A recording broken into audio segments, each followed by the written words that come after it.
die under the Reformation. It undergoes its own revolution, the legacy of which hangs in our galleries and homes today.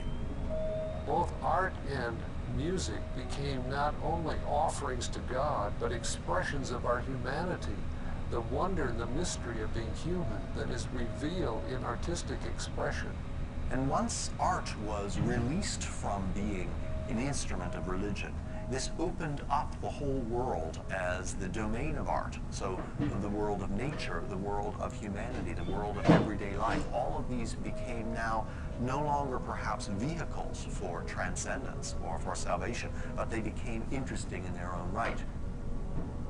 As a result of Martin Luther's idea that God is everywhere, Protestant artists search for inspiration in the real world around them.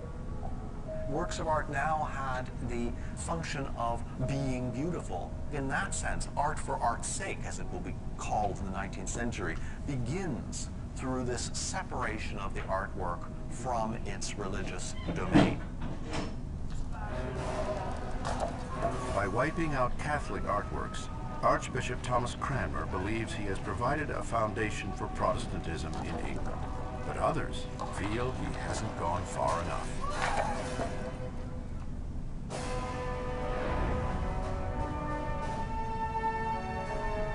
In less than 2 decades, the ideas of the Protestant Reformation have grown from one man's crusade to reform the Church to a revolution that sweeps through Europe in the 1530s.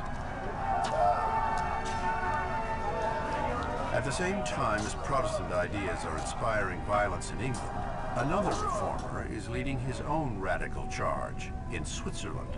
His name is John Calvin. Calvin is initially inspired by his contemporary Martin Luther. But the two reformers are very different men. I think one test showing the difference between Calvin and Luther is whether you'd enjoy a night out with them. It's quite clear you'd have a very good time with Luther. I'm not so sure with Calvin. He was austere, serious, concentrated. He knew he had a job to do. He is a preacher and a persistent reformer. Calvin is born in France in 1509 and educated in the law and humanities. Like Luther, he finds a more spiritual calling. Here in the cold mountain air of Geneva, the school of Protestantism that emerges from Calvin's teachings is a harsh, uncompromising faith.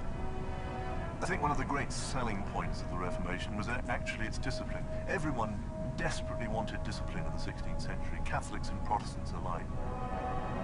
Perhaps the most radical difference between Calvin's beliefs and Luther's is called predestination. Predestination means that of all the people on earth, God has chosen a lucky few, called the elect, who will be saved. Those who are not in the elect will be damned for eternity. Here is the most extraordinary statement of the majesty and glory and liberty of God. Forget for a moment about people being predestined to hell and just think. Calvin is putting before you the vision of a God who is constrained by nothing except his own nature. He's absolutely free. He can do what he likes. And so it is a scary doctrine. If he predestines you to be saved, he must be predestining you to be condemned. And so God's foreknowledge, very complex teaching, that God foresees everything. In Calvin's doctrine, no amount of good works by an individual can force God to change his holy mind. In Luther's teaching, he starts with God is gracious, and then he has to back up and figure out if God is determining this, where does grace fit in? Calvin starts at the other end. God determines everything and then is gracious. But predestination put Calvinists in a terrible bind. They yearn to find some way to know whether they are part of the elect, destined for paradise or not.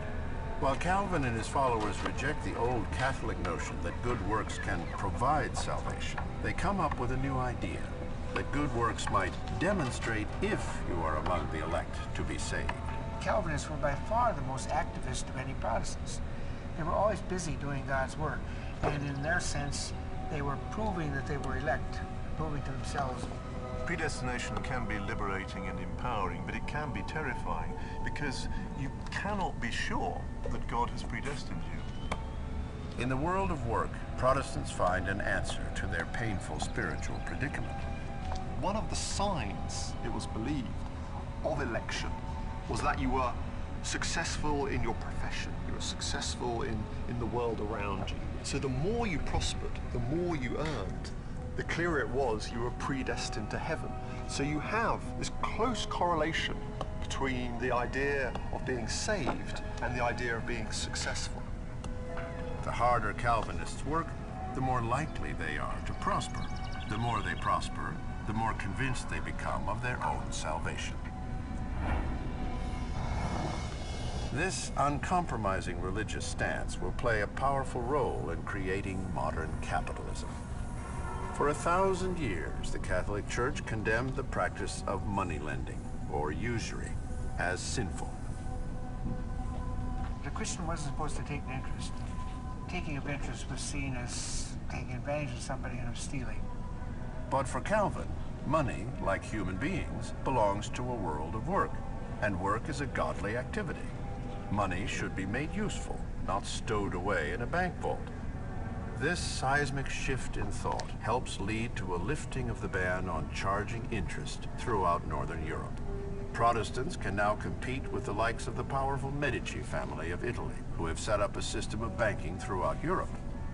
Calvin, among the Protestants, picks up what's also going on in Venice and others, that some people think he's a co-founder of capitalism almost.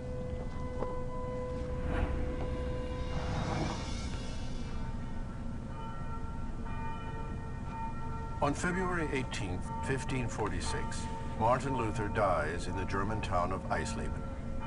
With his death, the entire Protestant movement falters. The 62-year-old Luther has been the central figure of Protestantism. And you might say that the Reformation was running into the sands by the late 1550s.